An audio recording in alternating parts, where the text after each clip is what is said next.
So good morning, Charged Up Studio listeners, and welcome once again to Charged Up Studio, the podcast. This morning, I apologize up front. My normal computer is in the shop, so I am working with a small computer, and I don't have my backdrop like I normally do, and I don't know what the audio is going to come out like, but we're gonna go ahead and move on as we normally do. Today I have got Tim Hyde. He is coming to us all the way from Australia, and he is going to be talking to us about CRM, Customer Relationship Management. And as small business owners, a lot of us kind of get a little confused about the difference between CRM and automation and all of the different tools that we can use to streamline our processes. I don't know what that was from.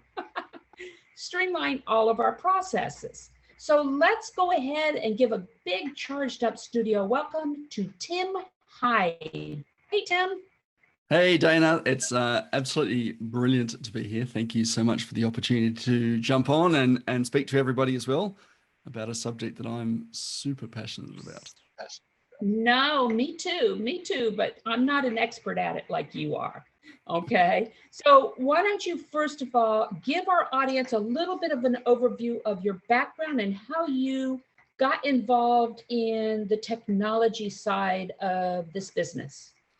Yeah, absolutely. Well, firstly, I mean, if I go back 43 years now to my first business, which was a circus, I was actually sort of channeling my favorite Uncle Scrooge golden book, which got me absolutely hooked. And I spent all my ill-gotten gains on two things that I remember.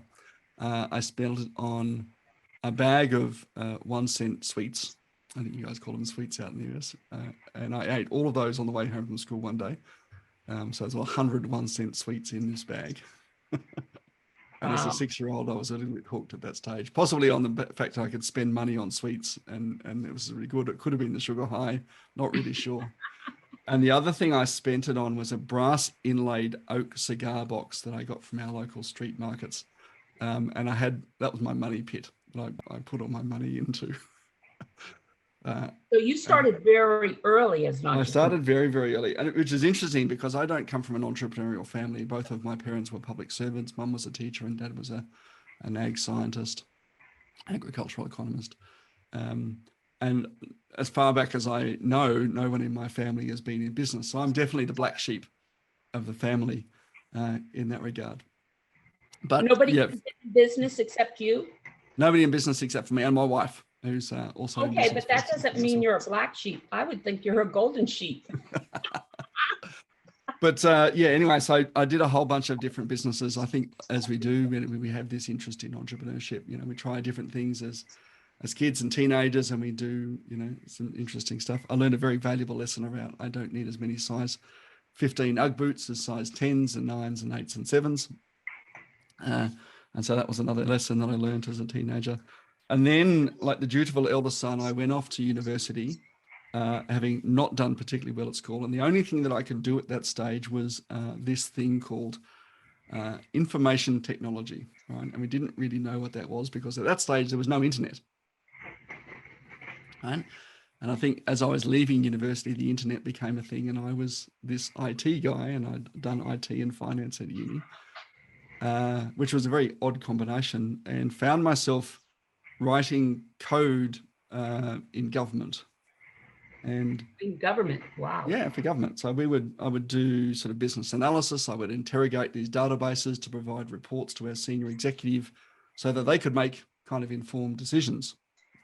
And I was seeing these parallels between what we were doing in government and the fact that we were putting this box in front of everybody to suddenly communicate and work more effectively than they'd ever done before, as we did these IT rollouts, right, in government departments. And I was seeing the same thing, with my interest in business as well, that people were looking at different ways to communicate. We saw MySpace sort of pop up and disappear, and we saw, forums pop up and disappear. and different ways of communicating. And I distinctly recall a very good friend of mine at the time had just spent something like $50,000 advertising on the back page of the Yellow Pages. And I went from his office to my wife's office, where she was working in real estate. And the first 4 desks I walked past all had the Yellow Pages stuck under the monitor to raise it up to the right height. And this was a real insight for me, that people were really changing, not just the way that they communicated, but there needed to be a change in the way that businesses connected with their audiences as well. Anyway, that was sort of through the 90s. Late 90s, a mate of mine came to me who was working in the press gallery at Parliament House up here in Australia. And he said, let's create this forum for our hometown of Canberra. It was about 400,000 people or 350,000 people there at the time. So a pretty small town, but very much a government town like Washington, DC. And he said, let's create this forum for Canberra. And so we did, and we got a bunch of computer parts from the computer fair, put them together with my dad's angle grinder because they wouldn't fit together properly. And we started writing content and inviting people to write content of stuff that was interesting to them. And they could create their own profile and, rudimentary sort of social media profile and put content up and engage with other people's content and all this sort of stuff. And little did we know. Kind of like Zuckerberg, huh? Kind of like Zuckerberg, except Zuckerberg was in primary school when we were doing this. Yes. Well, maybe not. Maybe he was a freshman. But, we were sort of, I think, like Zuckerberg, we were sort of discovering this thing that we now call social media that pervades just about every interaction that we have with other people, right? Right. We're surrounded by social media and we interact and engage with that so readily sort of every single day that, we didn't know what it was. And so I spent most of the noughties teaching other marketing agencies what this social media thing was that was suddenly emerging everywhere, simultaneously. Anyway, got out of that. And in 2013, what I was seeing a lot of was that, when we talked to businesses and sold advertising to them, right, we had a sort of massive audience in Canberra of well over, 2/3 of the working age population that we were reaching. We were the sort of dominant media player in the space. That when we would do advertising, clients would come back and say, Tim, that didn't work. Right. And I'm like, well, I can see that particular ad, with that copy and that sized ad and those images and blah, blah, blah, blah, blah, generated 7,312 clicks to your website or to your landing page. And this one generated 4,000 and that one generated 128. So that clearly is a message that's not resonating with people. And I think for the first time ever during sort of late 90s and early noughties, that from an advertising perspective, people could get real accurate data on exactly which messages and images was actually generating leads, for their business, right? But they wouldn't come back and say it's not working. I'm going, well, clearly the ad's working because I can see exactly how many people clicked on it, right? But, it wasn't the next step. And I kept likening it back to this code, right, that I was writing for government earlier on, and that the end user experience is the program doesn't work, right? We've had that before, right? It's that spinning wheel of death we get on Windows and the like, from the user experiences, it doesn't work. But from a coder's experience, it's worked on line 1, 2, 3, 4, 5, 6, 7, 812, 815, and so on. And there's just this one bit of code that doesn't know what to do for the next step. And I was seeing that in marketing for people's customer journey as well, is that they would get a certain distance along the journey, and then they wouldn't do the next step that we want them to do. In the same way that if you were trying to drive from Los Angeles to New York, if there's a 50-meter stretch of road that's not broken, you don't go over the whole, whole thing's busted. You would drive around, or you fix that 50-meter road so that you have this sort of seamless end-to-end. And for businesses, that's what we want from our customers, right? We want this seamless end-to-end customer journey. As a strategist, it's the same way, what I call myself is a sequencing strategist. And what that means is the fact that, you know, it's not a perfect line from point A to point B. Okay. Things are going to happen along the way, and you're going to have these turns and these, you know, and it's the same thing. You know, you're not going to have one way of reaching point B. You know, if something happens, you need to be prepared and understand, okay, if this happens, okay, where do we go next? And that's what you're talking about is rather than just alienating or just stopping what you're doing right from the very beginning, let's look at, okay, let's take a step back and let's look at, okay, what's the journey look like? Yeah. You know? Yeah, absolutely. So when I left the Ride Act in 2013, I had because I was starting to talk to clients about this exact thing that you're mentioning there, Dana, as well. And they said, well, Kate, can you come in and do some work with us on that? Can you put the strategy and systems in place that we can have this more seamless end-to-end journey? And I think since then, we've probably worked with well over 1,000 clients in 37 countries to do that sort of stuff. And it doesn't matter what industry you're in, whether you're a clairvoyant, whether you're a pearl farmer or a carpet layer or a solar panel company or a coach or consultant or a multinational, you know, product business. People have this customer journey, and the thing that we want them to do isn't necessarily their priority today. Right. We want them to do stuff. We know it's going to change their world if they do, but it's not necessarily their priority. Just like asking your kids to clean their bedroom, right? They've got other stuff they want to be doing. Yeah, that's and you know, I'm a marketer as well, you know, as a strategist, and I understand what you're talking about. And we talk about the customer journey. And when you're looking at CRM and you're looking at the technology, the seamless technology, as you said, that's not what they were concerned about. Okay, they wanted the results. That's what they were looking for, is those results. And you as a programmer, you saw what was going on behind the scenes. They didn't care what was going on behind the scenes. You know, all they want to know is what's going to come out in the end. So with that being said, okay, let's get into a little bit more about the technology and the different types of technology. Okay, first, when we start talking about CRM and we talk about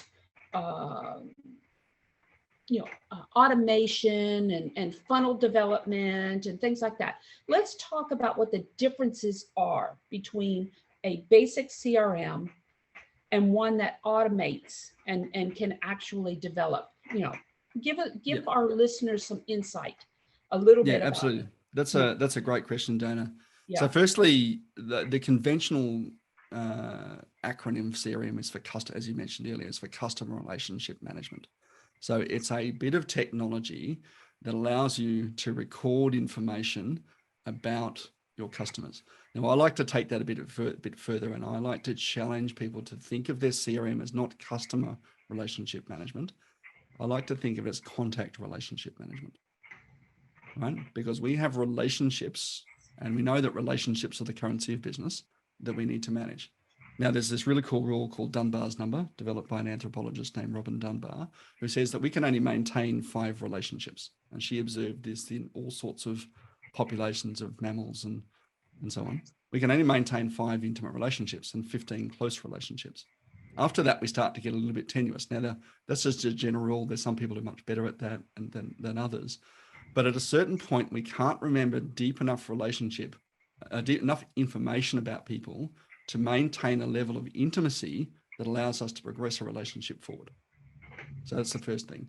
So if we think of our CRM or our contact relationship management tool is just a piece of technology that allows to park information about our contacts so that we can progress and deepen the relationship with them as we go forward. Okay, that's the first thing we want to do. Now, secondary to that, marketing automation, all right, is the use of technology again, right, to systemize and automate manual process.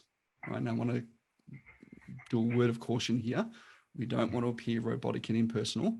right? So it's going to create leverage. So stuff like, I mean, we're surrounded by this stuff right now. For example, you know, the movie tickets you buy goes through an automation system that delivers you your movie tickets, right? You can imagine how terrible this would be if you had to wait till the following morning, you know, for someone to manually post your tickets out for last night's movie matinee, right? It probably wouldn't work, right? The text message you receive from your doctor or your hairdresser to say there's a reminder, you know, your appointment's coming up. The ebook that you get delivered after you opt into a form, right? These things are all examples of marketing automation that in practice can either update information about our CRM to track customer behavior, prospect behavior, right? Or do something, right, that's repetitive and time consuming that we would otherwise have to do ourselves. Okay. Now, when we look at the tech space, you can find CRM systems, you can find EDM systems. So MailChimp, for example, is a really good EDM system that people might be familiar with. Okay, that's going to take our list of people and allow us to broadcast information to them en masse. And again, save us time. And then there's really sort of technical marketing, sales and marketing automation systems. And we're sort of talking, you know, Keep, Active Campaign, HubSpot, you know, a bunch of other things that are out there, high level, Salesforce, Marketo, all right? And each of these systems are really designed for the needs of different size businesses. Right, right. So we're talking to, our audience is primarily small, you know, micro, some medium-sized businesses, okay? And, you know, I'm a small business. I started with Keep, which used to be Infusionsoft. Infusionsoft. And it was just a little bit more than what I needed, okay? But one of the platforms that I've always used right from the very beginning is called Insightly, okay? And Insightly is a basic CRM system. But what's really nice about it, Insightly, that I like is it allows you to track your leads. And that's where I like what you said about contact resource management versus customer. Because when you think about it, a CRM should be tracking your prospects, your leads, everything else. Yeah, we can put our partners in, you know, our key strategic partners in there. You can use your CRM to track relationships with your staff, right? Staff birthdays, when they join, you know, your staff onboarding. If you really want to, you know, sneaky, I have an automation that sends my wife flowers. Oh, there you go. I think my husband has the same thing. But all it's doing is systemizing a process. Okay. You know, I know that I should be sending her flowers on a regular basis. And so I've built an automation that prompts me and say, hey, Tim, you know, should you send Penny some flowers today? Some bouquets. No, that's pretty good. That's pretty good. Now you've revealed his secret here. No, I use that one to look at I use that one as a bit of a joke as well, because it sort of illustrates the purpose that, again, if we want to deepen a relationship and we talk about that customer journey, you know, we do a lot of work to win business in the first place, right? And then we have this onboarding process, and it's the same, should be roughly the same for every single client. And then we want to keep that client long-term, right? Now, this parallels largely how we build personal relationships. I meet someone at the pub, right? I don't jump up to them and say, hey, we should have 10 kids. Because that's probably too early. I need to build a relationship with them. We need to go dancing and dinner first, right? Right. Then we need to have an onboarding experience, which is a wedding, you know, honeymoon and a wedding and a sort of engagement party and all that sort of stuff. And then if I want to keep the relationship long term, which for most of us who have, you know, real lifetime value with our clients, we want to continue to manage that relationship going forward, right? And so we can automate and systemize some of the outreach process that we might do. So maybe, you know, we have a card that goes every 12 months to say, hey, we've worked with you for another 12 months. That's fantastic. We really appreciate your support of our business, and we love working with you, right? To really show some appreciation. All we're doing is systemizing what otherwise is would be a process to deepen the relationship with the people that are important to us. Yeah. Well, and that is important to understand on the contact relationship system, okay?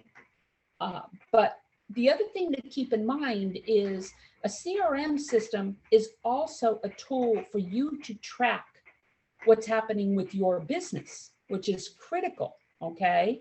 by tracking your leads, tracking projects or opportunities, and then programs, you get a better understanding of how your sales funnel is filling, which is critical when you're a small business, because like you said, even with contacts, you can only do so much before you start losing information and everything. But with CRM systems, it allows you to track your sales efforts, your phone calls, your emails, all of that, so that next time you talk to them, all you have to do is pull it up on the screen and you can see, okay, here's what we talked about last time, or tie it to your to-do list, tie activities. Yeah, this becomes really critical as you look to scale your business outside of just yourself, right? And, one of the systems seem incredibly boring, right? But when we start to break it down, it gets you a real understanding of what it is you do, right? And as adults, we've simplified our life, right, down to some very basic sort of instructions, right? So, for example, if you're out of milk, you just go to the shops and get some milk. But that going to the shops and getting some milk actually, encompasses about 5,000 activities. That if we break them down and say, if I had to teach a system to do this, right, so that somebody else could execute going to the shops and getting some milk, what would that involve? And that allows us to really kind of work on the business and on the machine, right, rather than in the machine kind of responding. And as soon as you start to, as we make these transitions from, owning a job to, having a job to owning a job to owning a business, though that systemization of our business becomes absolutely critical in a couple of key areas, right? Obviously, it comes around delivery, but most importantly, I think around our sales and marketing process, because that's the oxygen that allows us to do everything else. And to me, that becomes so critical. Yeah, and it keeps us from becoming what I call suffering from O.P.A, which is you become so overwhelmed that you become paralyzed and ultimately avoid doing anything, hoping it either goes away or I'll just take care of it later, and when you start getting to that point, that's when things start lagging. That's when, One of my clients that we're working with at the moment, when we first started working with them, they had no CRM in place that they were using, didn't have a sales meeting on a weekly basis, and didn't really know who their customers were, right? So they would just respond to whoever was yelling loudest in that particular moment.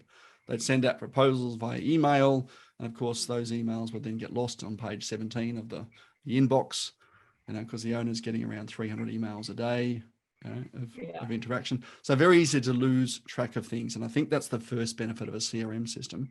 It allows you to get and stay organized is the first thing. What we've got now, we've put Keep in for them. We've now got a list of all their contacts, right? We can see across the team where the communication is up to that with that person. So I could jump in and I could pick any particular customer that they're working with, and I could go back and see all the email correspondence from all the other people in the business. So I know exactly where the next conversation is. And that gives, when I talk to that customer or someone else talks to that customer, they've got a great deal of assurance that we seem to be in control now, because I know that, last week you spoke to Rod and the week before there was an email from Marcus. Right? And they go, you guys seem like you actually know what you're doing. And it gives my customer a huge amount of confidence in us, right? Which obviously means they trust us, they like us more, and so on. Yeah. But now we've got, I think they've got about 300 odd leads in their sales pipeline at the moment after a couple of exhibitions. Slightly crazy. Now, if you try to imagine managing 300 leads on Post-it notes or in your head, it'd be impossible to know, well, who haven't I contacted, or when did I last speak to Sally, or like that. And now we can look at this pipeline of opportunity and know exactly where we are, which deals are getting stuck, which ones are close to completion, and which ones we're not going ahead with. Right. So it actually allows us to get much more structured, more control, and more organized, right? And because we're using automation and a lot of that is as well. So we say, send proposal. If we haven't sent a proposal, that automation is now saying, hey, we're still working on, it's communicating with our customer on our behalf to say, hey, Dana, we're still working on that proposal for you, right? We'll have it with you shortly. Okay. We haven't forgotten about you. And again, it's building that relationship of trust and likability with the customer that we don't have to go and think to go and do that and take us away from the task at hand. We can keep working on that proposal while our system is communicating on our behalf. Yeah, no, you're absolutely right. So tell me, at what point should a small business look at a CRM system? At what point should they be thinking about a CRM system? To be honest, I think a CRM system is one of those tools that you should probably consider from the get-go. From the get-go. Okay. It's one of those good habits, I guess. Yeah. If you can develop some really good business habits in your foundational stages, even as a micro business, you are going to put yourself in much better standing to have uninterrupted and seamless growth than if you get to the point where you're at, oh my God, I've forgotten to follow up on that lead, and I'm not sure who I spoke to last week. Right? If you can get it in the foundational stage, you're going to be in a much better position than if you try and go, I need to retrofit this to my business later on, even though you may have more resources later on. But certainly if you're getting to the point where you're forgetting things, or you feel a bit disorganized, or don't know who I spoke to the week before, or you're that's someone I need to follow up with. Cards like this, You've got a stack of business cards. Yeah. Right? If you're in that position, absolutely, that's when you should be. But I think it's even a step before that. If you can get these good foundational structures in place very early on in your business, you're going to be in a much better position to have that uninterrupted growth. Okay, and it's just good business habit. To be honest, this CRM thing, is the brain of your business going forward, and that's why I think it's so important to look at the right CRM that's going to support and sustain your growth going forward. Yeah. So you basically are a distributor or a representative for Keep, right? So Keep is just one of the systems that we work with. We work with a couple. I think it's about finding the right fit thing. I think the worst question you could ever ask is to go onto Facebook and say, what CRM do you use? Yeah. Right. And then go, I'll get that one. And that's where I was going is Keep, that's more for your growth company that is getting to a stage where they're going to need more services. This is the thing about Keep, particularly if we pick on Keep while we're talking about that. Keep have a couple of different products. So they actually have some products fantastically suited for, coaches and consultants, right? That's their now core avatar. But they've got one that also works for larger businesses. If you've got, 10 sales staff, and you're in multi-locations, that may not necessarily be the best product for you. You might want to look at something that's a bit more mature, a Salesforce, a HubSpot, some of those ones, okay, that might be a little bit better, right? And there are literally thousands of CRM systems on the market, right? It seems every time I turn around, someone's releasing a new one. But the thing that I encourage people to look at when they're considering a CRM, as much as all the features and benefits are great, right? And if you look at any of the sort of product comparison things, they're always comparing, this is my feature that's way better than that feature, right? Because they're always going to put their own stuff more prominently, right? But I think there's a couple of things that they never talk about that are really important, right? Firstly is the level of support. Okay. How many people can support you in this system? Right? How big is the company that's producing it? And is it their sole focus? Right. So a lot of these new ones that pop up, might be supported by, someone. And if it's going to be the core infrastructure for your business, and then the company that produced it goes out of business, well, what do you do? Right. Yeah. And it's very expensive to change CRM systems. Yeah. And that happens quite often. You've got all of these companies or these startups that are coming out and they say, they're offering this year at this very low price, and things like that. And I always are very leery of them because you don't know if they're going to survive. Yeah, that should be a consideration when you choose your CRM system, and probably the number of integrations. Okay, your CRM is not a standalone thing; it touches just about every aspect of your business, and you want to look at how well does this system integrate with other systems, because at some point you will look to integrate. Yeah, and that's exactly it. So, what are the average price ranges for CRM systems? Look, I think you can get something as low as, I mean, HubSpot's free CRM. You know, you can get free CRMs out there. I'm a bit cautious of free CRMs, to be honest. They're okay, but you know, you probably want to look at a more full-functioned product. Yeah.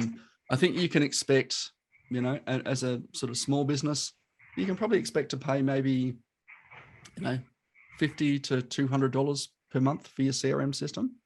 If you've got a really big list, it can obviously go into several thousands. Salesforce Pardot, you know, it's $5,000 a month. That's a corporate system at a minimum. So, you know, again, you've got to find the right system that's going to support your growth over the next 5 to 10 years. And that requires a little bit of navel gazing to go, what does my business look like in 10 years time?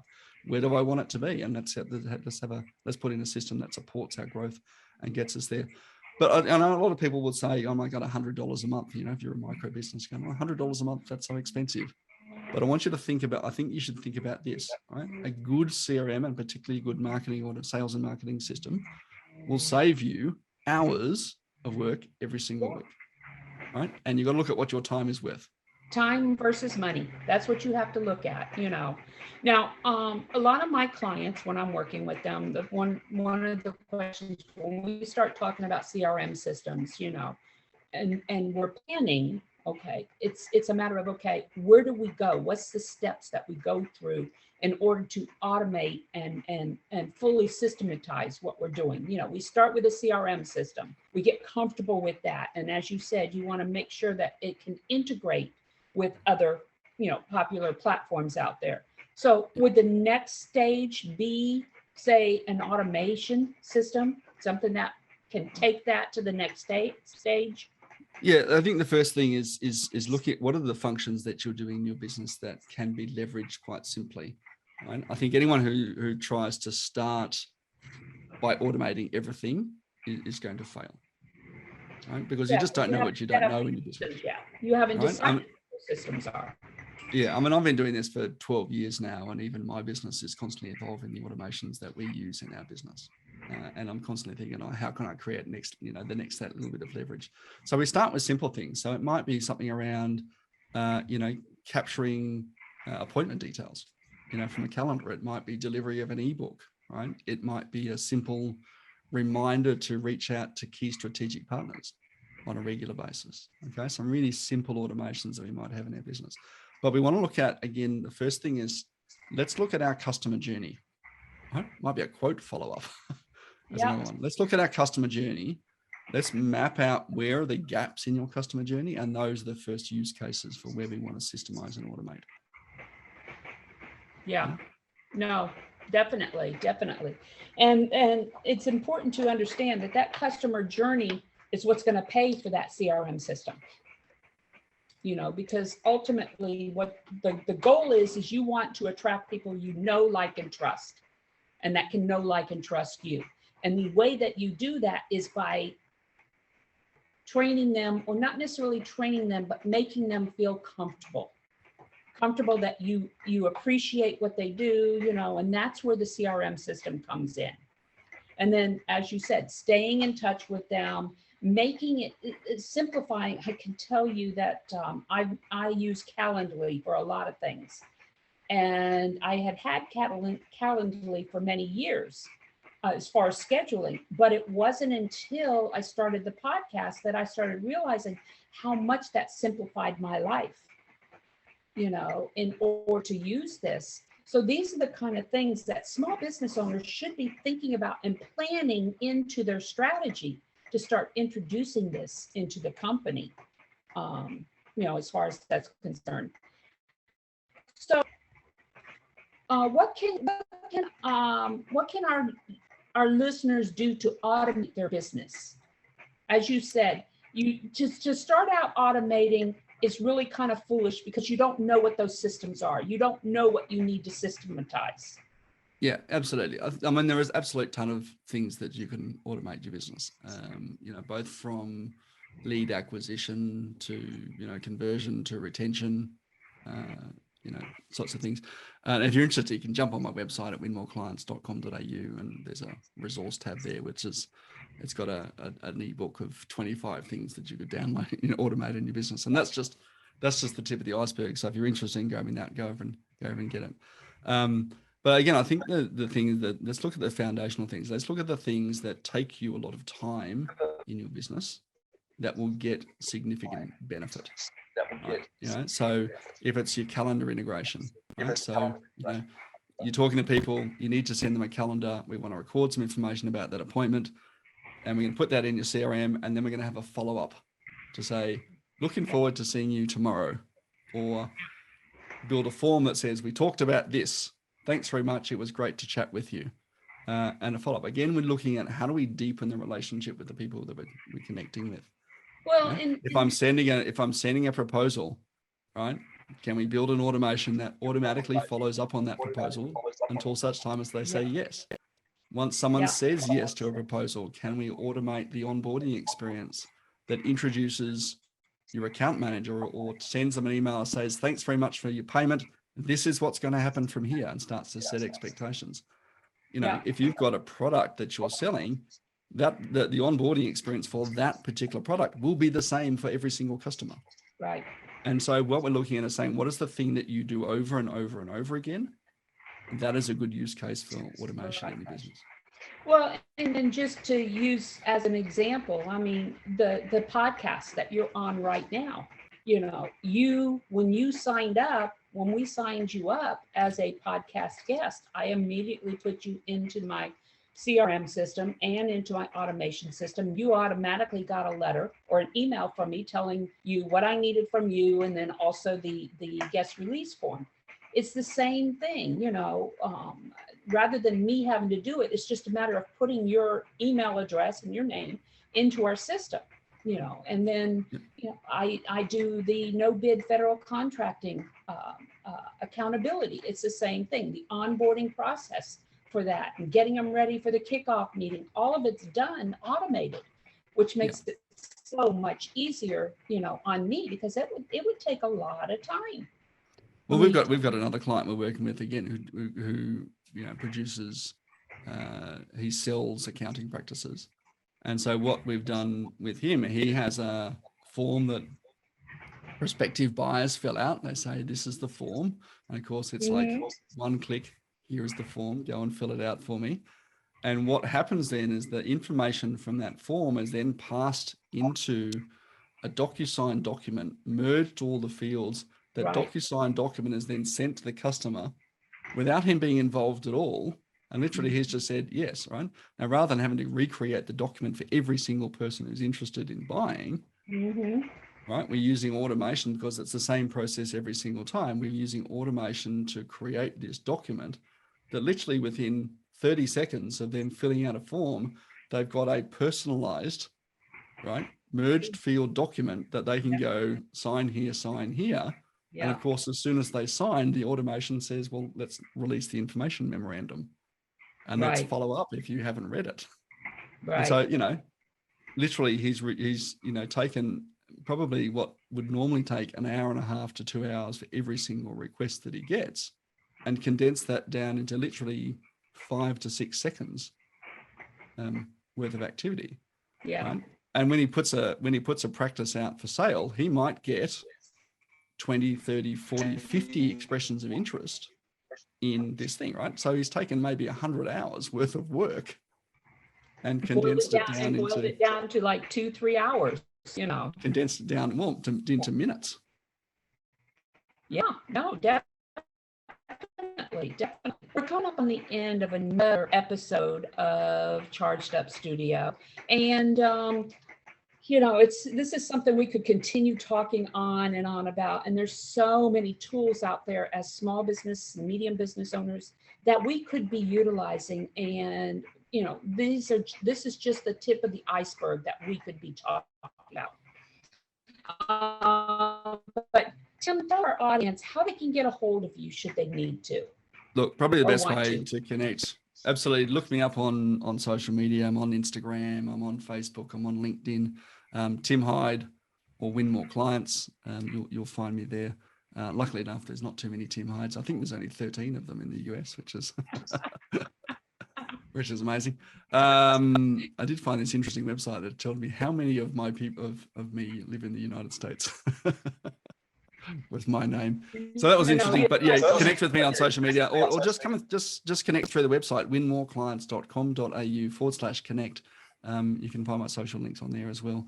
Love to jump on a call with you and chat. And if it's something we can help you with and point you in the right direction, I'd be happy to do so. Any last tips you want to leave our audience with? Probably, I think this one thing, right? You know, if we look at what we went into business for in the first place, right? It wasn't to be buried under the mountain of manual tasks that come with it. And by putting these systems in, by automating our sales and marketing process, it will ultimately free you up to achieve the purpose that you went into business for in the first place. Very good. Very good. So that's it, folks. That's the end of another episode of Charged Up Studio. And we ask that you leave a review on whatever listening platform you happen to be listening to us on, or go to our Facebook page at Charged Up Studio and leave a review there. If you would like to get any more information on any of the programs that we offer, or we have a YouTube page that you can go and see the full video, or you can go to marketatomy.academy and find out all about the different programs that we have to offer. That's it. I look forward to talking to you again next week. And until then, have a great charged up day. Talk to you later.